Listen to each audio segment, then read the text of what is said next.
Now, joining me for a deeper look into the West Bank and the recent crisis is a Middle East political journalist, Robert Inkalesh. Good to have you join us. Thank you. So, this is the largest raid in decades in the occupied West Bank. But tell us why Jenin is the focus of this recent conflict. Well, the Israeli military has been having some difficulties with Jenin refugee camps specifically, but the Jenin area for some time.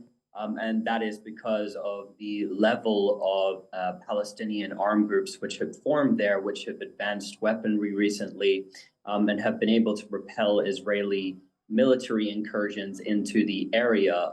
Coupled with this has been a number of lone wolf operations by Palestinians inside the West Bank up against both settlers and soldiers.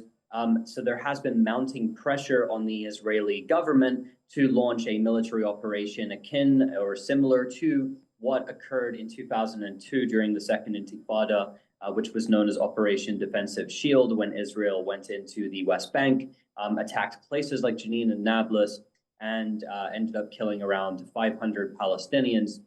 And so at that time, it essentially rooted out many of the armed groups and their strongholds. The problem, however, for the Israeli military at this point is that they don't really have a clear strategy. That this military operation that they've just launched is limited really to Jenin.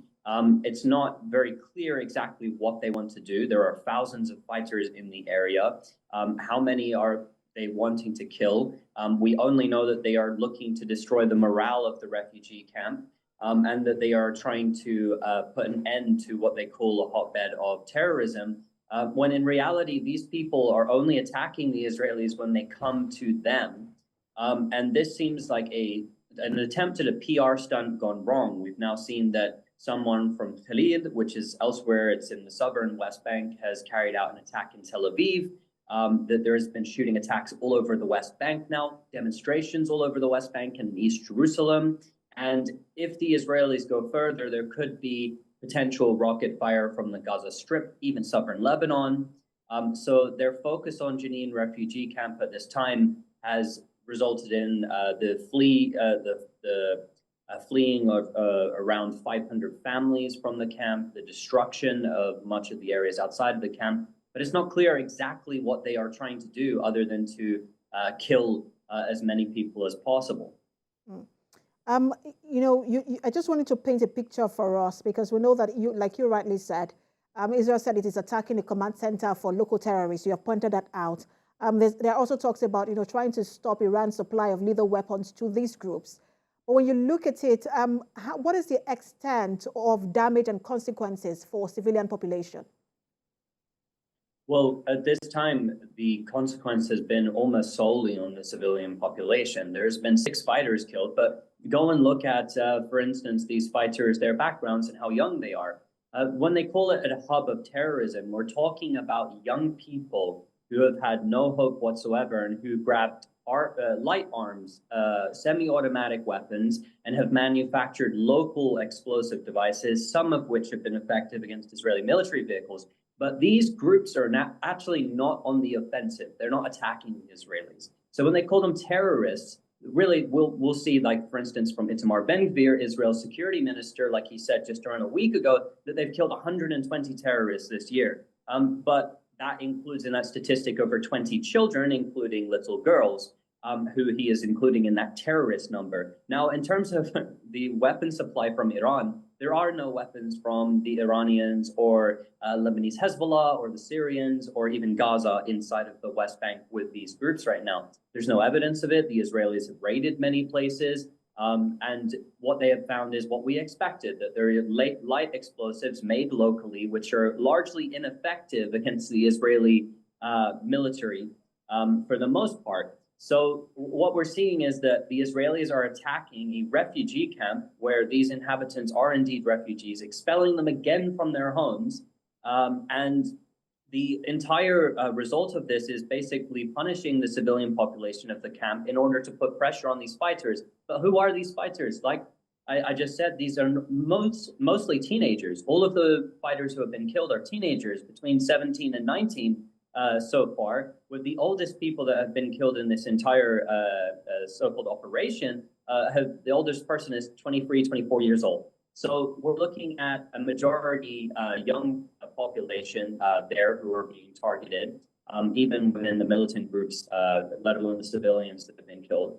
And we're looking at people who don't have formal military training, have just picked up light weapons, and have decided Robert, that if I may ask you, because Israel strongly believes that these are local terrorist groups with little weapon supplies from Iran, and then it seeks to defend itself. But on the other hand, you've painted a picture of young people who are making these weapons locally. And what do you think, and we've heard over and over again, especially the U.S., that says, look, it supports Israel's right to defend itself.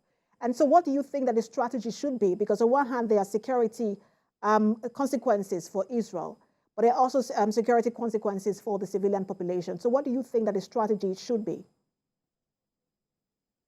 Well, this is the problem. Israel operates an illegal occupation of the West Bank, so it doesn't have the right to go in and attack people and invade areas. These groups are not actually launching offensive actions against the Israelis outside of their local areas. And I have interviewed many of these groups, and it's very obvious that these people are not, they don't have formal military training. If Israel is claiming that they have Iranian weapons, then we should see these Iranian weapons. They are raiding many of the houses, these storehouses that they have in areas where they're storing their weapons. Where are these Iranian weapons if they have Iranian weapons? They don't. That's just the truth. Maybe the Iranian weapons may get into their hands. There definitely is an incentive for Iran to arm them if they could. However, we're seeing at the moment that these groups are local groups. They are trying to defend their local areas. If you talk to any of them, that's what they say, that we're here to defend, whether it be Jabba for the Jabba battalion, or it be the refugee camp with the Jenin Brigade's battalions, which are operating inside the refugee camp. They are there to protect their areas. There are a number of armed groups outside of Jenin as well. For instance, you have a battalion in Asghar, a refugee camp. You have a battalion in Balata, a refugee camp, which is located near Nablus. In the old city of Nablus, you have the Lion's Den. The Lion's Den is the only one that's really went out and went on the offensive, actually. Whereas these groups, you won't see that the attacks that are around the West Bank or in Tel Aviv are being committed by these groups and planned by these groups. It's individuals that are carrying out the attacks. So Israel has a problem with its occupation of Palestinian territory. And so to go in and just murder these people is not a solution. It will create more violence. And that's the point that a lot of analysts are raising, the fact that it doesn't have the right to enter this particular region. But, there also calls on the Palestinian Authority to take more decisive and concrete steps.